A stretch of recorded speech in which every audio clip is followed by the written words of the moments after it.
Deliciously cheesy Mexican street corn is perfectly spiced and it's the perfect side for your Mexican meals. But have you ever thought it would make a delicious drink? Well, I did. Let's go. Today, we journey down another old-fashioned rabbit hole. I recently made a still awesome bottle-and-ball red corn old-fashioned. I made a corn on the cob simple syrup. This made me go down a corn rabbit hole. Please, help yourself to anything in my cornhole. So this is one of the many crazy ideas I have using corn as an ingredient to inspire a few drinks. If you have not seen the still awesome bottle-and-bond red corn old-fashioned, I will leave a link for it right here. Today I'll be making another drink using the corn on the cob simple syrup and a cheese-infused corn liqueur. I like cheesy.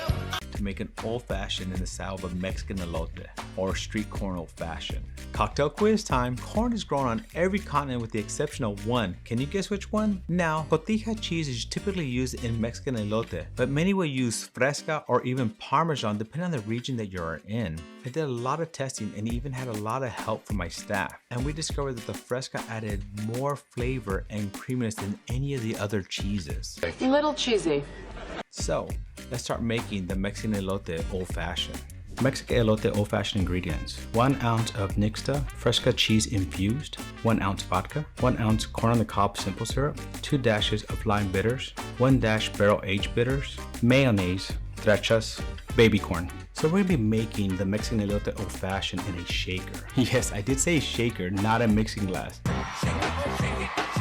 You have to remember the OG old-fashioned whiskey cocktail by Jerry Thomas was shaken and not stirred. Like James Bond. So this recipe is shaken because you'll see later on in the recipe why this needs to be shaken. So in the shaker, we're gonna add 1 ounce of corn on the cob simple syrup. The recipe for the corn on the cob simple syrup will be in the description below. Next is 2 dashes of lime bitters. We're gonna be adding 1 dash of barrel-aged bitters. This will add some smokiness. Next, we're gonna add some Fresca cheese infused Nixta corn liqueur. So this is what the Nixta corn liqueur looks like, but what we're adding is a Fresca cheese infused Nixta corn liqueur. We're also gonna be adding 1 ounce.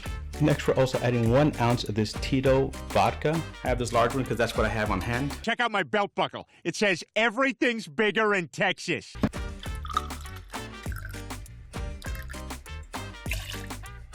And last but not least, we're gonna be adding a dollop of mayonnaise. You insane? Yes, this cocktail does have mayonnaise. That's why it is shaken and not stirred, so we can mix this really well into the cocktail. So you can add as much mayonnaise as you want. I'm just gonna add a small dollop to it. Next, we're gonna add some ice. Put on the other half, hit that on, and shake it with a smile. Now, it'll give it a quick shake is to chill it, but we do not want to water it down too much. So we're gonna strain into this styrofoam glass lined with trechas and also garnish with the lime.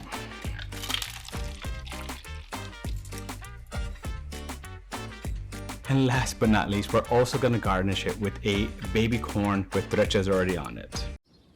It was baby corn. Cocktail quiz time. Corn is grown on every continent with the exception of one. Can you guess which one? Answer. Corn is grown on every continent with the exception of Antarctica.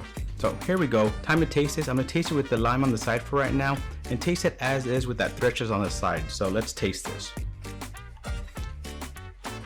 So with that, the trechas is actually what you taste first and strong through the mouth, and then you do taste some of the elote, like the corn taste in it. So the mayonnaise is not very strong in it. Adds more of a velvety texture to this. So let's try this again, but this side without the trechas on it.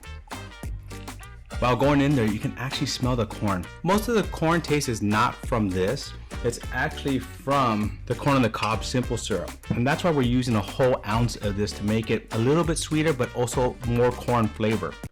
I am more than halfway to 1,000 subs. And with that, I want to do a big giveaway to match the special occasion. Now, I kept trying to figure out what would be the best bottle to give away. I went through a lot of ideas and it finally hit me. It hit me. Everybody is always hunting Buffalo Trace products. So here it is. I'm gonna give away an E.H. Taylor small batch. I know, that's not what you're expecting. So I'm also gonna be giving away an E.H. Taylor straight rye. How does that sound? What? Still not impressed? Okay. So then I'm also gonna give away an E.H. Taylor single barrel. That's right.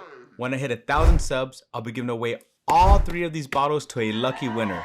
So make sure to hit that sub button as to not miss out.